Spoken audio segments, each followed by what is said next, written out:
Hello everyone, hope you all are doing well. तो जी ये है रात के कोई 12-1 बजे का टाइम और यहाँ पे हमारे बनने लगे थे जी अंडे वाले पराठे। हमारे एक्चुअली सिटी में मिलते हैं अंडे वाले पराठे, तो मेरे भाइयों का खाने का मूड था। मैंने कहा बाहर से इतने महंगे क्यों मंगवा खाने, हम घर में बनाते हैं।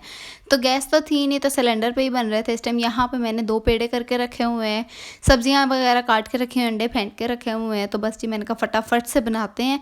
होते कुछ भी नहीं, सिंपल होते हैं। सिंपल पराठा होता है, उसके ऊपर अंडा लगाया होता है और साथ में जी बस ये सब्जियाँ तो मैंने खुद ही की थी, वो सब्जियाँ नहीं देते। ठीक है जी, तो मैंने सोचा कि चलें यार घर में ही बनाते हैं, बाहर से लाने हैं वो इतने पता नहीं कैसे हाथों से बनाते हैं, क्या कुछ होता है। तो घर वाले बनाते हैं, थोड़े क्रिस्पी भी होंगे क्योंकि बाहर वाले लाते लाते जो होता है उनका क्रिस्प ख़त्म हो जाता है। तो क्रिस्पी क्रिस्पी तो अच्छे लगते हैं। तो बस यहाँ पे मैं बनाए थे फटाफट से पराठे। तो मैंने कहा कि साथ साथ सब्जियां जो थी वो मैंने पहले ही कट कर ली थी। सब्जियों में जस्ट प्याज और बंद गोभी ऐड की थी। उसके अलावा जो अंडा है, अंडे के अंदर हमने सिर्फ नमक और लाल मिर्च ऐड करनी है, ठीक है। इसके अलावा और कोई चीज़ हमने एक्स्ट्रा ऐड नहीं करनी। आप चाहें तो सब्जी में कोई और चीज़ ऐड कर सकते हैं, ठीक है। 2 पराठे यहाँ पे बन गए थे, तो मैंने सोचा कि चलो भाई यार 2 पराठे कम ही ना हो, तो मैंने तीसरा पराठा एक और बना लिया था। ये वाला पराठा मैंने ज़्यादा क्रिस्पी नहीं किया कि मेरा एक भाई जो है वो कम क्रिस्पी पराठा खाता है, उसके लिए, ठीक है जी। अब मैंने उसके बाद हमने करना क्या है कि इस पैन के ऊपर ही ना हल्का सा मैंने डाला है घी डाल के अब इसके ऊपर हम अंडा डालेंगे और फिर उसके ऊपर पराठा रख देंगे, बस, ठीक है। तो अंडा हमने डालना कैसे है कि अंडा डाल के ना अंडे को बिल्कुल जो है वो उसका ऊपर से मॉइस्चर ख़त्म नहीं होने देना। ये देखिए हल्का हल्का सा ऊपर कच्चा अंडा खड़ा है ना, इसके ऊपर फटाफट से हमने पराठा रख देना। ये देखिए पराठा रख दिया। अब हमने इसे फ़ौरन नहीं पलटना, हमने इसे तकरीबन कोई 1 मिनट का टाइम देना है। तो 1 मिनट नहीं, कुछ सेकंड्स का ही टाइम हमने देना। उससे ये होगा कि इसके साइड्स जो है ना पैन की, वो अंडा छोड़ देगा और पैन से बिल्कुल अलग होकर पराठे के साथ चिपक जाएगा। फिर आपने इसे पलटना है, फिर टूटेगा नहीं, ठीक है। तो यहाँ पे देखें सारी साइड्स मेरी चिपक चुकी हैं। अब मैं इस पराठे को पलटूंगी और ये देखें कितना मज़ेदार अंडा लगा हुआ है। इसी तरह सारे पराठों पे मैं कर लूँगी। जब पराठों पे कर लूँगी उसके बाद मैंने सब्जियाँ जो हैं उसी पैन के ऊपर डाल दी हैं। पराठे यहाँ पे मेरे साइड पे पड़े हैं, इसी पैन के ऊपर डाल के मैंने उसके ऊपर डाला है चाट मसाला। और कोई चीज़ नहीं आपने डालनी, नमक वगैरह, क्योंकि नमक मिर्च हमने अंडे में डाली हुई है। उसके बाद जी यहाँ पे मेरे पास है कनौर की केचप। ये केचप मैं लगा दूंगी हल्की हल्की सी। एक्चुअली कनौर की केचप का जो टेस्ट आता है ना वो और किसी केचप का नहीं आ सकता। खैर जी केचप मैंने डाल के कर दी मिक्स। उसके बाद मैंने सब्जियां डाली हैं। सब्जियां डाल के हाफ़ लेमन लिया और वो हाफ़ लेमन ही ज़रा ज़रा करके मैंने तीनों पराठों पे स्क्वीज़ कर दिया। इससे होगा थोड़ा सा टेस्ट इन्हेंस हो जाएगा, चटपटा सा हो जाएगा। इससे ज़्यादा लेमन नहीं डालना, अपने गले भी ख़राब हो सकते हैं। ये देखें हमारे पराठों की फ़ाइनल लुक, मज़ेदार किस्म के पराठे तैयार थे। एक तो घर के थे, बिल्कुल अच्छे थे, बाहर वाले मैदे के होने थे, पेट भी ख़राब होने थे और घर में वाला मज़ा भी नहीं आना था। उसके बाद जी ये देखें अज़ान से हो रहा है। ये तो हम लोग सारे बैठे बस बातें शातें कर रहे थे। अच्छा, अज़ान के बारे में मैंने ये बताया था कि अज़ान का हमने बनाया है इंस्टाग्राम पेज, अज़ान तलहा के नेम से। आगे मैं स्क्रीनशॉट भी लगा दूँगी, उसको देखें लाजमी, अज़ान को फॉलो करें। और ये जो स्मॉल ब्रांड्स हैं वो अपने कपड़े वगैरह जो हैं वो अज़ान को भेज सकते हैं प्रमोशंस के लिए, पेड प्रमोशन, फ्री प्रमोशन, किसी तरह की भी। ये है अज़ान का पेज, इसको फॉलो करें। उसके अलावा जी ये है Z.Diaries9 मेरा पेज, मुझे भी इंस्टाग्राम पे फॉलो कर लें। और ये है जीश क्लोथिंग, ये भी मेरा इंस्टाग्राम का पेज है, मेरा ब्रांड है, इसको लाजमी फॉलो करें, प्रमोट करें, कपड़े मंगवाएं और मुझे सपोर्ट करें। उसके बाद ये है नेक्स्ट मॉर्निंग। यहाँ पे पानी गर्म होने लगा था पीने के लिए, दूध बॉयल हो रहा है। तो साथ ही साथ ये जो कुकर में है ये है जी कीमा।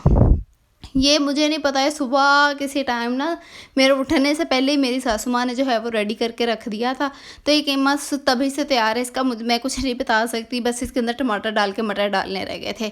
और ये है जी आलू गोभी जो कि रात को पकी थी हमारे घर। तो ये आलू गोभी गर्म करते हैं, साथ में नाश्ता वगैरह बनाते हैं।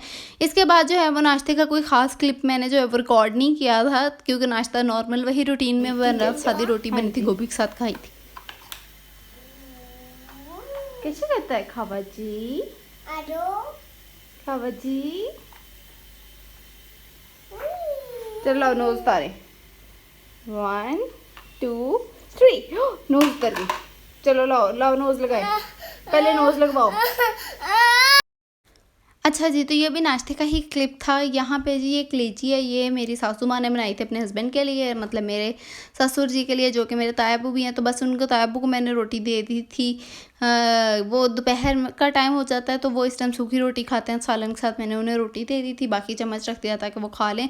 और ये है जी शाम का टाइम, यहाँ पे मैं बना रही थी चीनी वाला पराठा। एक्चुअली मेरे भाई को हो गया था फ्लू, तो ये चीनी और खसखस वाला पराठा होता है, इससे फ्लू वगैरह बहुत जल्दी ठीक हो जाता है। अगर आपको फ्लू हो रहा है, गला ख़राब हो रहा है, तो चीनी और खसखस वाला पराठा बना के खाएं, बहुत अमेजिंग होता है। आपने करना क्या है, हाफ़ चीनी हाफ़ खसखस डाल लें, उसमें डाल लें जी ऑयल या घी, आपकी मर्ज़ी है। पानी नहीं डालना, पराठा फट जाएगा, अच्छा नहीं बनेगा। ऑयल या घी डालने से पराठा बहुत मज़ेदार और क्रिस्पी बनेगा। उसके बाद जी आलू के पराठे की तरह आपने 2 पेड़े कर लेना, उन्हें बेल लेना है। जैसे आलू की पीठी हम लगाते हैं उसी तरह ये जो है ये मिक्सचर आप लगा देना है, लगा के बेल के पराठा बना लेना है। ठीक है जी, यहाँ पे देखें मेरा मज़ेदार सा पराठा जो हो रहा है वो तैयार हो रहा है। अच्छा, ये होता है कि नॉर्मली ना कहीं कहीं से इसमें सुराख हो जाते हैं, क्योंकि दाना होता है ना चीनी का भी और खसखस का भी, तो इसलिए अगर कहीं पे ये सुराख हो रहे हैं तो कोई मसाला नहीं है। तो यहाँ पे देखें जी मज़ेदार क्रिस्पी सा पराठा हो गया था तैयार। ये है जी रात का टाइम, खाना हम लोगों ने लगा दिया था टेबल पे। ये पकौड़ियाँ बाहर से मंगवाई थी, उसके अलावा जी ये कीमा मटर है, और बस खाना शाना खाया। खाना शाना खा के तो उसके बाद बस किचन वगैरह साफ़ किया था। और ये देखें ये हर टाइम कहीं ना कहीं चीज़ों को छेड़ता फिरता रहता है। तो बस ये खाना खाते हैं और उसके बाद जी चाय शाय पीते हैं। खाना खा लिया था, यहाँ पे बन रही थी चाय। तो ये चाय जी बन रही है हम सब की। और वो जो साइड वाली चाय है ना, वो मेरे अब्बू और मेरे हस्बैंड की है, क्योंकि वो दोनों हमारे घर के ऐसे बंदे हैं कि जिन्होंने ना खाली दूध वाली चाय पीनी है। एक कतरा भी पानी का होगा ना इनकी चाय में तो इन्होंने नहीं पीनी। और खाली दूध वाली चाय भी ऐसे पीनी है कि 2 कप अगर आप दूध के डाल रहे हो ना, तो उसे इतना पकाना है कि वो 1 कप चाय का बचे। तो बस ये उनकी चाय बन रही थी। यहाँ पे ये बचा हुआ सालन पड़ा था, क्योंकि मेरे जो देवर है उसने अभी रात को आना था, लेट नाइट वो रास्ते में था, लाहौर से आ रहा था, तो बस जी उसके लिए पड़ा था ये। खैर हम सबकी चाय शाय हो गई है तैयार ये। और उसके अलावा हमारी चाय बन गई है बाद में रखने के बावजूद, लेकिन ये चाय अभी तक सड़ी जा रही है। मैं तो कहती ही हूँ कि सड़ी हुई चाय इतना पक जाती है ना। तो खैर जी, हर किसी की अपनी पसंद होती है। इसके बाद जी यहाँ पे आ गए हैं, चाय शाय सबको दे दी है, तो ये चाय वाले बर्तन धोते हैं और किचन साफ़ करते हैं। अज़ूरे हेयर ऑयल, मरियम परवेज़ की स्टोरी देखकर मैंने भी इनकी रिकमेंडेशन पे ये हेयर ऑयल ऑर्डर कर दिया। 5 से 6 दिन के अंदर मुझे ऑर्डर रिसीव हो गया था। 2 महीने पहले की ये मेरी स्टोरी है, जब मैंने ये ऑयल रिसीव किया था और यूज़ करना शुरू कर दिया था। प्रॉपरली मैंने इसे यूज़ किया, एक दिन छोड़कर एक दिन लगाती थी। ये थी मेरे बाल हेयर ऑयल यूज़ करने से पहले। आप देख सकते हैं एंड्स बहुत थिन है, मेरे बाल बहुत वीक थे।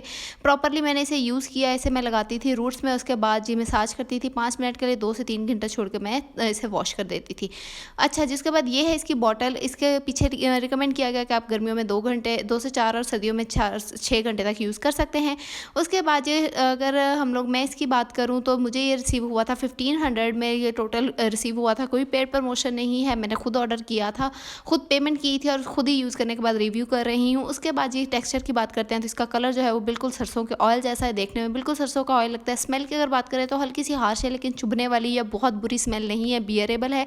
उसके अलावा जी अगर बात करें तो थोड़ा सा ऑयली है ये, थोड़ा सा जो है वो बालों